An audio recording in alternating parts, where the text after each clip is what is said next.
नमस्कार बच्चों, आपका स्वागत है मेरा यूट्यूब चैनल मैथ सीतामढ़ी में। इस वीडियो में हम क्लास 8 का मिशन गणित का दिनांक 23 अगस्त 2023 का वर्कशीट लेकर के उपस्थित हूँ, जिसका टॉपिक है घन का अभाज्य गुणनखंड। अब आप घन के बारे में जानते हो, जो किसी संख्या को 3 बार गुणा किया जाता है तो वो उसी संख्या से 3 बार गुना किया जाता है तो वो उसका घन बन जाता है, घन कहलाता है। एक संख्याओं का अभाज्य गुणनखंड, जैसे 4 को 2 गुने 2 लिखा जा सकता है, 6 को 2 गुने 3, 10 को 2 गुने 5। आप इसमें विभाजिता का नियम यदि याद है तो आसानी से कर सकते हैं। तो 4 क्यों 2 गुने 2 गुने मतलब 4 का जो अभाज्य करेंगे तो देखिए, पहले तो 4 बराबर में हो जाएगा। 4 का क्यों करेंगे तो 4 खुद 2 गुने 2 होता है, और इसका 3 बार करेंगे तो 2 गुने 2 गुने 2 गुने 2, 6 टाइम हो जाएगा। 2 2 4 2 6, तो इस तरह से 64 हो गया।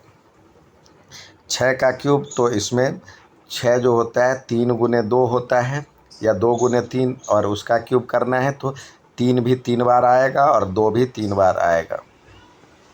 2 गुने 2 गुने 2, तो ये 216 हो जाएगा। ये 10 है तो ये 2 गुने 5 आता है, तो यानी 2 भी 3 बार आएगा और 5 भी 3 बार आएगा, तो ये 1000 बन जाएगा। अब संख्या के घन के अभाज्य गुणनखंड में प्रत्येक गुणनखंड 3 बार आता है। अब जैसे कुछ बातें याद करने योग्य, 3 शून्य पर समाप्त होने वाली संख्या के घन में 3 शून्य होते हैं। जैसे 10 का क्यूब है तो 3 बार 0 आएगा। 1 गुने 1 गुने 1 पर 0 0 0 यानी 1000 आ गया। 2 का क्यूब मतलब 20 का क्यूब यानी 20 गुने 20 गुने 20, तो 2 दूनी 4 दूनी 8 पर 1 0 2 0 3 0। ऋणात्मक पूर्णांक का घन सदैव ऋणात्मक ही होता है। जैसे 2 मिल करके तो प्लस बन जाता है, 1 तो अनपेयर रहेगा, तो ये हमेशा माइनस का ऋणात्मक ही रहेगा।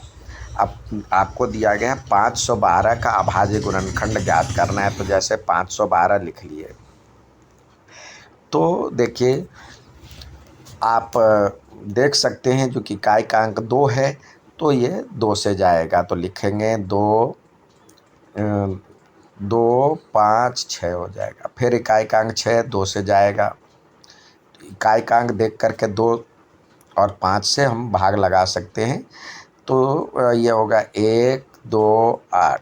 अब इकाई का अंक 8 है तो फिर 2 से जाएगा, तो ये होगा 6 और 4। इकाई का अंक 4 है तो फिर 2 से जाएगा, तो ये हो गया 32। इकाई का अंक 2 है फिर 2 से जाएगा, तो ये हो गया 16। फिर 8, फिर 2 से 4, फिर 2 से 2, फिर 2 से 1। तो इस तरह 512 को हम लिख सकते हैं 512 बराबर में लिख सकते हैं 2 कितनी बार है, 1 2 3 4 5 6 7 8 9 बार। तो 2 गुने 2 गुने 2 गुने 2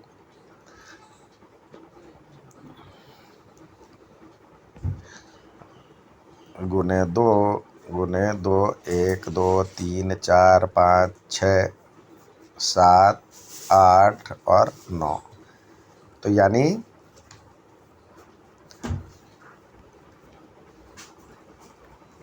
ये हम देख रहे हैं 3 3 का ये ग्रुप बन जा रहा है, 3 3 का पेयर बन जा रहा है। यानी इसमें ये भी 3 का है, यहाँ 3 का पेयर बन गया, फिर ये 3 का पेयर बन गया, 3 3 का पेयर बन रहा है। तो ये पूर्ण घन संख्या है। किसी 512 जो गुणनखंड की है तो 2 3 का ये 3 पेयर बन रहा है। तो किसी भी संख्या के अभाज्य गुणनखंड में यदि प्रत्येक गुणनखंड का त्रिक यानी 3 का समूह बनता है तो वह पूर्ण घन संख्या होता है। तो 512 अभाज्य गुणनखंड में अभाज्य गुणनखंड एक त्रिक बनाते हैं, अतः 512 एक पूर्ण घन है। अब आपको 216 का देखना है, तो 216 यहाँ पे रखिए और इसका अभाज्य गुणनखंड कीजिए। 2 से जा रहा है तो ये हो जाएगा 108, फिर 2 से जाएगा तो ये हो जाएगा 5 4, फिर 2 से जाएगा तो ये हो गया 2 और 7।